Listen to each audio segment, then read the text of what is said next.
నమస్తే. ఈరోజు తిరుపతి శ్రీనివాసుడి లీలల్లో ఒక లీల గురించి, ఒక జరిగిన యథార్థ గాథ గురించి చెప్తాను. అది 1800 సంవత్సరం నాడు సుమారుగా. ఆ సంవత్సరంలో తిరుపతి పరిస్థితి ఎలా ఉండేది అంటే, ఈ గంగాళాలని ఉండేవి. ఆ గంగాళాలలో మనకి ప్రసాదాలు తయారు చేసేవారు. అప్పటికి ఈ లడ్డు ప్రసాదం మీద అంత ప్రాముఖ్యత అంత లేదు. ఆ టైంకి పులిహోర, దద్దోజనం, చక్కెర పొంగలి లాంటి అన్నప్రసాదాలు తయారు చేసేవారు. అలాగే అక్కడ వసతి సౌకర్యాలు కూడా లేవు. కష్టపడి వచ్చిన భక్తులకి శ్రీవారికి నివేదించే కైంకర్యాలు అంటే ఈ ప్రసాదాలు నివేదన చేసిన తర్వాత అవే ఆ వచ్చిన భక్త జనాలందరికీ పంచిపెట్టేవారు. వాళ్ళంతా గుడి ఆవరణ బయట దర్శనం చేసుకుని సంతృప్తిగా ఆవరణ బయటకు వచ్చి కిందే కూర్చుని ఈ వీళ్ళు పెట్టినటువంటి ప్రసాదాలు, ఆకుల్లో పెట్టినటువంటి ప్రసాదాలు చేతులతో కడుపారా తినేవారు. అప్పటికి ఈ వెదురు బొట్టల్లోనే ఈ ప్రసాదాన్ని తీసుకురావడం ఉండేదన్నమాట. వండిన తర్వాత ఈ రకంగా జరుగుతూ ఉన్నప్పుడు అప్పుడు మనకంతా బ్రిటిష్ వాళ్ళ పాలనలో ఉన్నాం.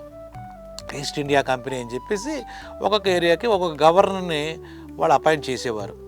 ఈ తిరుపతి ఏ ఏరియా కింద వచ్చిందంటే మద్రాసు ప్రెసిడెన్సీ కింద ఇది వస్తుందన్నమాట. ఈ ఏరియాకి గవర్నర్గా థామస్ మన్రో అని చెప్పి ఆయన్ని అపాయింట్ చేశారు. ఆయన ఏలుబడిలో ఈ తిరుపతి, కంచి, అలాగే ఈ రాయలసీమలో కొన్ని ప్రాంతాలు, మంత్రాలయం ఈ పరిధంతా వచ్చేది. మన్రో చాలా స్ట్రిక్ట్గా ఉండేవాడు. కరెక్టు. బేసికల్లీ ఆయన ఒక క్రిస్టియన్ మతం కదా, మరి బ్రిటిష్ వాడు అంటే వాడు క్రిస్టియానిటీ కదా, వాళ్ళందరిది ఉండేది. ఈ బ్రిటిష్ పరిపాలన ఉన్నప్పుడు ఆయన మాటికి తిరుపతి వెళ్ళేవాడు చూడడానికి, దానికి చెకింగ్ దానికి. అయితే ఎప్పుడూ కూడా తిరుపతి వెంకటేశ్వరని పెద్ద ఆయన ఎందుకు నమ్ముతాడు, ఆయన క్రిస్టియనిటీ అని చెప్పుకుంటే చూసేవాడు కానీ పట్టించుకునేవాడు కాదు. ఒకసారి ఏం జరిగిందంటే, అలా వెళుతున్నప్పుడు అక్కడ భక్తులంతా అక్కడ గుడి ఆరు బయట కూర్చుని ఆ ప్రసాదంగా ఇచ్చినటువంటి అవి తీసుకుని చేతులతో తింటున్నారు పాపం వాళ్ళంతా కడుపు నిండా. అక్కడ వేరే అడవి ప్రాంతం, ఇప్పుడులాగా హోటల్లో, గెస్ట్ హౌస్లో ఏమీ లేవు, అన్నదాన సత్రాలు అంతకన్నా లేవు. ఈ వీళ్ళు పెట్టే పులిహార ఇవే తింటున్నారు అన్నమాట. తింటే ఆయనకి మరి వాళ్ళు స్పూన్లతోనూ ఫోర్కులతో తినడం అలవాటు కదా బ్రిటిష్ కల్చర్లో. వీళ్ళు అనాగరికంగా చెంచాలు కూడా లేకుండా ఈ చేతులతో తింటున్నారండి. ఇంత శుచి శుభ్రత ఉండక్కర్లేదా? రేపొద్దున వీళ్ళందరికీ రోగాలు రావా, అడ్డురాగాలు రావా, కడుపు నొప్పులు అలాంటివి వస్తే ఏమిటి అసలు? ఇంత నిర్లక్ష్యంగా ఉన్నారు వీళ్ళు, నిరక్షరాస్యులా ఏంటి అని చెప్పి ఆయన కోపం వచ్చింది థామస్ మన్రోకి. ఆయనే కదా మరి గవర్నరు, ఆయన అధికారాలన్నీ ఆయనకు ఉంటాయి కదా. వెంటనే ఏమీ ఆలోచించకుండా ఈ భక్తుల యొక్క భావజాలానికి, మనోభావాలకు అసలు కనీసం విలువకుండా తన అధికారాన్ని ఉపయోగించి ఇక్కడ ఈ ప్రసాదాలు వితరణ చేయకూడదు, ఇక్కడ ఎవరూ కూడా ప్రసాదాలు తినకూడదు, ఆరు బయట కాదు, చేతులతో కాదు, అసలు ప్రసాదాలే ఇక్కడ ఉండకూడదు. తిరుపతిలో భక్తులు వచ్చిన వాళ్ళు వచ్చినట్టే వెళ్ళడమే, ఇలాంటి పిచ్చి పనులు చేయకూడదు. ఇక్కడ ఆయనకు అసహ్యం పుట్టేసింది వీళ్ళు తినే విధానం. కానీ ప్రసాదం అలా ఆకుల్లో తిండి చూస్తే ఆయనకి నీట్నెస్ గుర్తొచ్చేసింది అనమాట. అనేసరికి భక్తులు ఆశ్చర్యపోయారు. మరి ఏదైనా అధికారం వాళ్ళ చేతిలో ఉంది కదా, ఏదో జీవో వేసాడు, మొత్తం మీద అన్నీ క్యాన్సిల్ అయిపోయాయి. భగవంతుడికి ప్రసాదాలు లేవు, భక్తులకి లేవు, ఎవరికి లేవు, నైవేద్యాలు లేవు భగవంతుడికి, వీళ్ళకి ప్రసాదాలు లేవు. కడుపు మార్చుకుని ఏమి ఇబ్బంది పడ్డారో కొన్నాళ్ళు పడ్డారు. అదే చెప్తాను, ఇక్కడ శ్రీనివాసుడు లీల ఎలా జరిగిందంటే, అక్కడ అలా ఆర్డర్ పాస్ చేసి వాడు ఇంటికి వెళ్ళలేదో ఆ క్షణం నుంచి ఈ థామస్ మన్రోకి కడుపు నొప్పి మొదలైంది.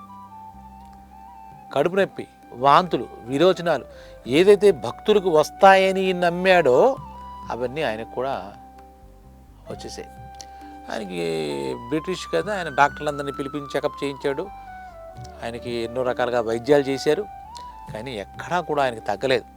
ఎప్పుడైతే బహుశా శ్రీనివాసుడికి కోపం వచ్చిందో ఏమో మరి, భక్తులకి ఇలాంటి ఇబ్బంది కలిగించాడు, పైగా వాళ్ళని చులకనగా చూస్తున్నాడు, వాళ్ళని అసహించుకున్నాడు అని చెప్పేసి అప్పటి నుంచి డాక్టర్లు ఎన్ని రకాలుగా ఎంత ట్రీట్మెంట్ చేసినా, ఎన్ని మందులు వేసినా ఈ థామస్ మన్రోకి ఈయనకి సంబంధించి కడుపు సంబంధించిన ఎటువంటి ఇబ్బంది తగ్గలేదు.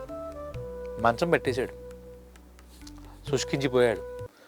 ఇది అలాగని ఇక్కడ మనం చేసిన ఈ పని వల్ల ఇలా జరిగిందని ఎవడు అనుకోడుగా. తనకేదో ఇన్ఫెక్షన్ వచ్చింది, స్టమక్ ఇన్ఫెక్షన్ అనుకుని ఉంటాడు. సరే, ఈ మన్రో పరిస్థితి ఇలా ఉంటే కొన్నాళ్ళకి ఆయనకి చాలా కావాల్సిన వాళ్ళు చూడడానికి వచ్చినప్పుడు ఏంటి ఇలా అయిపోయినప్పుడు ఇలా అయిపోయింది ఈ మధ్య అంటే, వాళ్ళు ఏం చేశారు, మంత్రాలయం అని ఒకటి ఉంది, నీ ఏలుబడిలోనే ఉంది, అక్కడ పీఠాధిపతులు మఠాధిపతులు ఉంటారు, వాళ్ళకి కొంచెం మంచి చెడు తెలుసు, వాళ్ళని మరి నువ్వేనా కన్సల్ట్ చేస్తుంటే కన్సల్ట్ చేయి, ఇక్కడ ఉన్నప్పుడు ఇక్కడ వీళ్ళ మాటలే మనం వినాలి కదా అన్నాడు. అనేసరికి సరే అని చెప్పి మంత్రాలయం మఠాధిపతుల్ని అప్రోచ్ అయ్యాడు. వాళ్ళు వచ్చి చూశారు. వాళ్ళకి ఈ వివరం అంతా తెలిసేసరికి వాళ్ళకి తెలిసిపోయింది, ఇక్కడ తిరుమల శ్రీనివాసుడిని వీడు నిర్లక్ష్యం చేయడమే కాకుండా భక్తులకి ఇబ్బంది కలగజేసి నైవేద్యాలు ఇవి లేకుండా చేశాడు అని చెప్పేసి వాళ్ళు ఏం చేశారంటే, ఈ పొరపాటుకి మరి నీ బ్రిటిష్ ప్రభుత్వంలో నీకు ఇవన్నీ తెలుసో లేదు కానీ మా నమ్మకాలు బట్టి తిరుమల శ్రీనివాసుడు నీ మీద ఆగ్రహించాడు, ఆయన ప్రసాదాన్ని నువ్వు నిర్లక్ష్యం చేసే కాకుండా భక్తులకు దూరం చేశావు అని ఆ పీఠాధిపతులు చెప్పారు.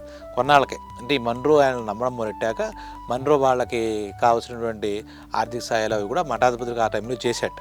బుద్ధి పుట్టింది కొంచెం కొంచెం ఈ ఆధ్యాత్మిక వైపు, హిందూ సనాతన ధర్మం వైపు ఆయనకు మనసు వెళ్ళినట్టుంది. ఆ టైంకి భగవంతుడు లేలే, అది కూడా లేలే.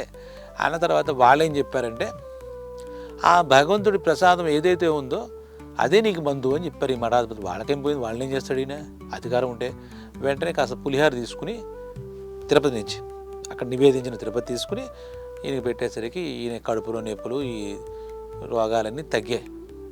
నీరసంగా ఉన్నాడు, శుష్కించిపోయాడు. అప్పుడు కళ్ళు తెరిచాడు. మరి ఏదైనా అనుభవం తర్వాత కళ్ళు తెరుస్తాం కదా మనం. ఆ కళ్ళు తెరిచినప్పుడు వెంటనే తిరుపతి వెళ్ళి కొన్ని గంగాళాలు అంటాం కదా, అంటే పెద్ద పెద్ద పాత్రలు, 25 కిలోల రైస్ కానీ 50 కిలోల రైస్ కానీ ఉండడానికి పెద్ద పెద్ద ఈ బగరాగిల్ని అంటాం ఇక్కడ మనం.